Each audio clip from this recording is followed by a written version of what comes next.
Buenas tardes, mi nombre es Jorge Martínez Palacios, con número de matrícula 210000274, llevando a cabo el reto 5.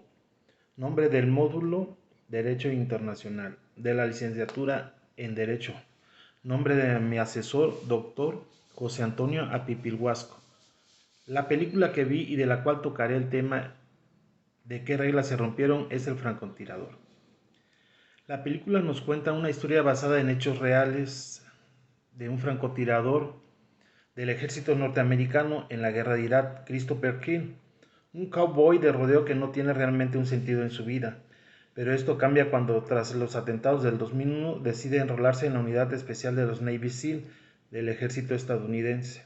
Chris Kill es enviado a Irak a combatir contra aquellos que han golpeado su país, haciendo desaparecer las Torres Gemelas de Nueva York.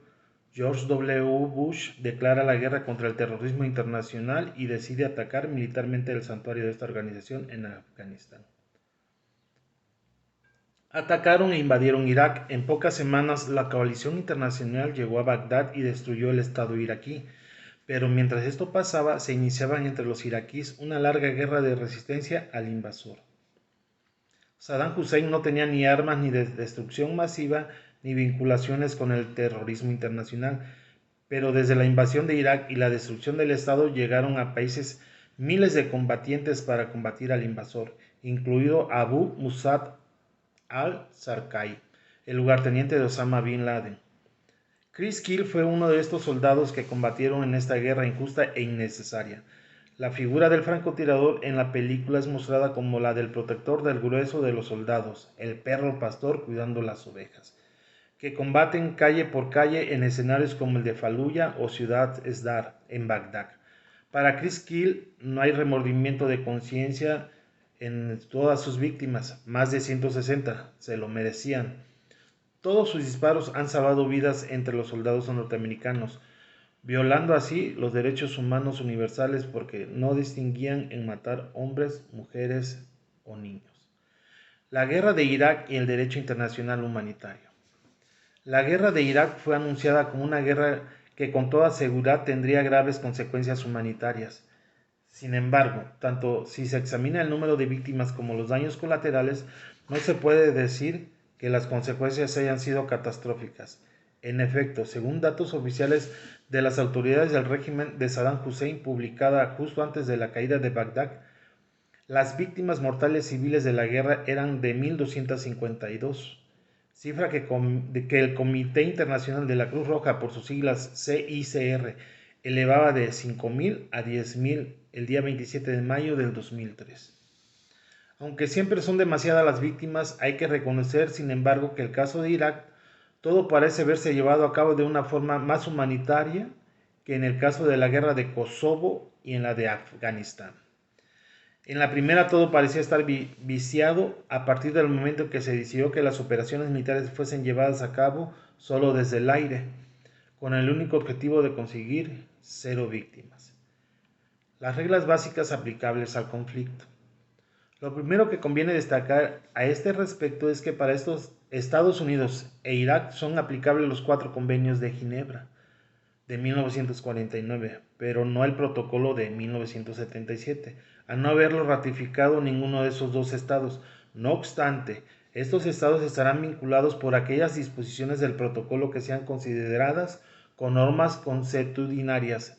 En cuanto al Reino Unido, hay que resaltar que está vinculado tanto por los convenios de Ginebra como el protocolo. 1. Dicho esto, lo primero que conviene resaltar es que una de las obligaciones básicamente que se imponen a la hora de llegar a cabo las operaciones militares es la de distinguir en todo momento entre combatientes y población civil, y entre bienes de carácter civil y objetos militares, pudiendo dirigir las operaciones militares solo contra estos últimos. Esta afirmación nos resuelve la cuestión de saber qué bienes son de carácter civil y de qué bienes son militares. En el derecho internacional humanitario, por sus siglas DIH, la definición de los bienes de carácter civil se hace de forma negativa, es decir, todos los bienes que no son objetos militares, por lo que para saber quiénes son civiles hay que ir a la definición de que el apartado segundo del artículo 52 del protocolo 1 da de los bienes militares, señalando que los objetivos militares se limitan a aquellos objetos que por su naturaleza, ubicación, finalidad o utilización contribuyen eficazmente a la acción militar o cuya destrucción total o parcial capturan o neutralizan, ofrezcan en las circunstancias de un caso de ventaja militar. Mi conclusión es que desde esta perspectiva se debieron prohibir los ataques indiscriminados, es decir, aquellos que no estaban dirigidos contra un objeto militar concreto, y aquellos en los que se emplean métodos o medios de combate cuyos efectos no pueden limitarse. Esto sería el caso de ataques en los que se pueda prever que van a causar incidentalmente muertos y heridos civiles. Entre esta población civil o daños, bienes de carácter civil que serán excesivos en relación con la ventaja militar prevista.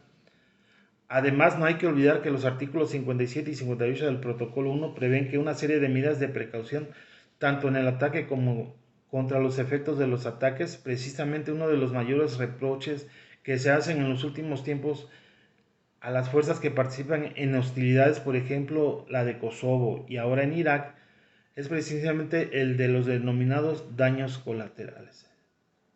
En efecto, si en el tiempo de paz no se vislumbra el peligro que corren las personas civiles o los bienes de carácter civil que se encuentran a proximidad inmediata en los objetivos militares, en periodo de conflicto, si esto no se corrige, los ataques producirán daños colaterales.